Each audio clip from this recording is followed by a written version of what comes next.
որոշեցի երեխա որդեգրեն։ Ամեն անգամ գալիս էի մանկատուն այդ բերերի ժամերին, նայում էի պատոհաններից բան, խոսացնում էի, բայց բան չէր ստացվում։ Մի անգամ մի կին եկավ, թե տնորս երեխա ունի, երեխան չի ուզում պահի։ Արի որդեգրի քեզ,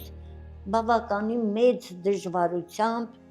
դժվարությամբ որդեգրեցի այդ երեխան։ Տունս ծախեցի, մտածելով, որ լավ է շրջապատից կկտրվի երեխեն, անդադ չի հիշի, որ ինքը վերցնող երեխա է։ Եկացա գնացի Ղարաբաղ։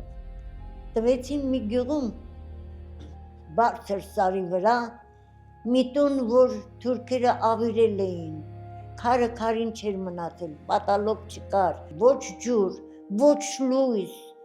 ոչ մի բան, ոչ մի ապրելու հնարավորություն չկար, ոչ մաչակալ, ոչ մի բան, անկողինս գցում էի ցեմենտի վրա, գետնին, ես ուտեղս իրար փաթաթված քնում էինք,